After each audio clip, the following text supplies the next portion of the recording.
But first, I have to ask you this. Who didn't vote for Ichiro? What do you know? Thank you for the forum, because I made a joke, and I emphasized joke about this on social media. Some people actually took me seriously, so I do want to state definitively for the record, I am not the person who did not vote for Ichiro Suzuki.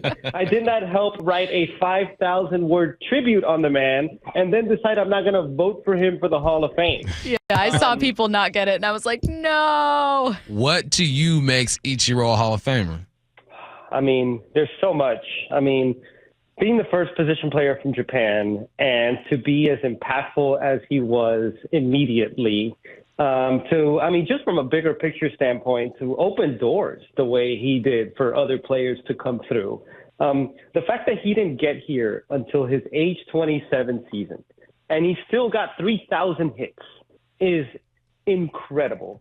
Those first 10 seasons in Seattle are up there with some of the best first 10 seasons in Major League history. He could do literally everything on the baseball field and chose only to do a select few things. Like, he wasn't known for his home run power, but you talk to people, and the guy could have won a home run derby if he wanted to. If he wanted to swing for the fences, he would have been a 30 to 40 home run hitter. He had that kind of power. There are some people, and he does this now at retirement, who say that he probably had the talent to be a good pitcher if he really honed in on the craft. But as skilled a batsman as there's ever been, an incredible arm, a super impactful base runner, super impactful defensively, just like everything you could ever think of doing on a baseball field, Ichiro did. And just the hype that surrounded this guy when he first got stateside, right? Like the Japanese Michael Jordan is what a lot of people called him. And then to have that rookie year that he did, to win Rookie of the Year and MVP in the same season, it's incredible. Alden, Bump mentioned that we opened our show by talking about, like, okay, so why wouldn't someone do it? And we were playing devil's advocate, like racking our brains trying to think of reasons. And one thing that I at least saw on Twitter is people going, oh, well, he's a singles hitter. But I don't know, man. I find there to be a deep irony in kind of one of the existential crises that baseball is facing, being that people aren't making enough contact. And here's someone who did that better than anyone else. It feels like baseball could today use a player exactly like Ichiro.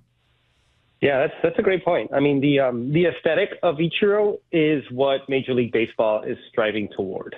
And look, I should note it's a slightly different era. I mean, Ichiro didn't play that long ago. But every year or every few years, it seems like it gets harder and harder to make contact with the baseball. But like that sort of action that Ichiro created, like every time he came to bat, you needed to watch him. And I'm sure that's true in Seattle, but I feel like that's true throughout the country, because you knew something was going to happen. And that is something that, just from a big picture standpoint, I think is lacking a little bit in today's game, right? Like, they introduced the pitch clock to eliminate some dead time, but yeah, I mean, there's no doubt. There's still way too many strikeouts, way too much home run and slug chasing. And I mean, Ichiro was and I should say, like a much better version of a Luis Arias, but the type of person who, like, he can put the ball anywhere on the field. Like we have there's an anecdote that my colleague Jesse Rogers got from Mark Burley about, the one time that he positioned the defensive player against Ichiro Suzuki, and he never did it again, when I think he moved his shortstop over just a few steps to the right because he typically hit the ball in that area. And then Ichiro goes out and hits the ball where that shortstop used to be. And he's like, I'm never doing this again. That's incredible to be able to put the ball where you want against Major League pitching. I mean, I can't even describe how difficult that is. What type of influence do you think Ichiro had on players like Shohei Ohtani? I think a major. And Ichiro has talked about this before. He gave players like that a path that otherwise hadn't really been carved out for them. Like somebody like Ichiro, somebody like Shohei, when he was growing up, that's when Ichiro was kind of doing his thing. And like, that was a role model for him. And I don't think he has said this definitively, but maybe that had some sort of an impact on Shohei wanting to leave Japan early, right? Like he came to the United States earlier than he kind of should have, because if he would have waited until he was 25, he would have gotten a lot more money. But he just wanted to get here already. And I wonder if that played a part in it. But you look at all the talents that came after Ichiro, look at all the position players, right, that come through Japan now, that come from Japan. What Ichiro being the first and Ichiro being that impactful as the first, I mean, I'm sure it had incredible impact. Let's get to some of the stories that you covered with your article. Again, it's what makes Ichiro a Hall of Famer, from teammates and opponents. I loved all the stories in here. My two favorites were kind of unexpected, which was your interview with the T-Mobile ballpark chef about the wings that he would make and kind of how that started. That was so funny. Right. And then also Jerry DiPoto talking about a suit that he caught Ichiro wearing and kind of that interaction. Those ended up being two of my favorites, and I think that maybe that highlights that so much of what we love about Ichiro is a quirkiness and personality too. I should note, and this is one that got left on the cutting room floor. The T-Mobile chef, Jeremy Bryan, gave me another great anecdote that I couldn't find the space for. But Ichiro was, and I don't know, maybe you guys know this in the area, but Ichiro was a diehard Snoop Dogg fan. Like, diehard Snoop Dogg fan. And, like, for a while, according to what Jeremy told me, Jeremy was running point between Ichiro and Snoop Dogg, going to concerts, presenting Ichiro jerseys for Snoop Dogg to sign. Snoop Dogg was also a big Ichiro fan as well. And like they went years without ever being able to meet. And I think, I don't know if I have this right, but I think when Snoop Dogg came to T-Mobile Park to throw out the first pitch, Ichiro was not a Mariner during that time. But at one point, Snoop gave Jeremy Bryan a jersey of his for Ichiro to sign. And Ichiro signed it something like, "Thanks for the tunes," or something. It was great. And that's the thing that I learned to appreciate. I just want to get this one in. But one thing that I learned to appreciate from reporting the story, and that I kind of knew, but kind of it was emphasized through this, he had like impeccable comedic timing. And I think, I feel like when he played, he kept the media at an arm's distance and wanted to portray a certain image. But people who played for him said that he was hilarious. Obviously, Ichiro is going to be remembered, and he's going to have a statue over here. The number is going to be retired here in Seattle. But he had a couple other stops. Like, what was his impact, even though they were brief stops, what were his impacts in New York and Miami? Well, I mean, Miami, like, he's always going to be remembered for getting his 3,000th hit there. And I think his impact more so, especially being at that stage in his career, I think it was his impact on younger players.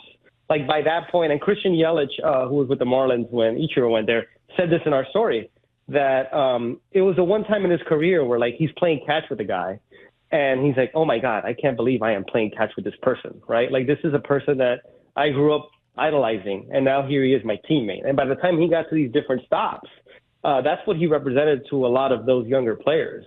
I think for those fan bases, I think he is beloved in a much lesser way than in Seattle because he just didn't have that impact.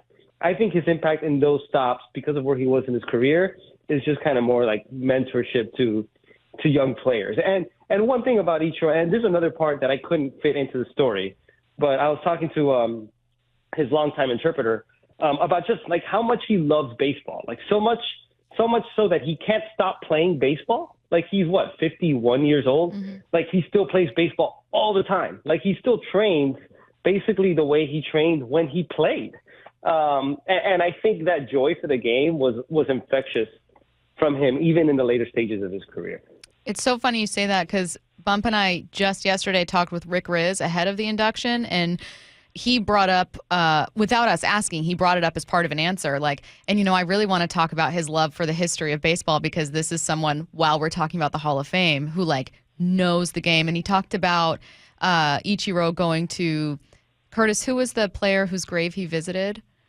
George Sisler going to his grave on like the eve of potentially breaking his record. Just like a deep appreciation of baseball history that was just, was there, of the stories that you did include, I'm assuming one of them was maybe your favorite. It had to have made the cut if it was something that you truly just couldn't get over. Was there one story you just especially loved hearing? One that still kind of sticks with me was the one that Bob Melvin told me about his first year in Seattle when he got there. I believe it was 2003, and it's his first time managing. And like one thing that he was told when he got the job was like, you need to try to build in some days off for Ichiro. Like, he refuses to take a day off. He wants to play every day. he's exhausted. He's going to get beat up. You need to find days on the calendar.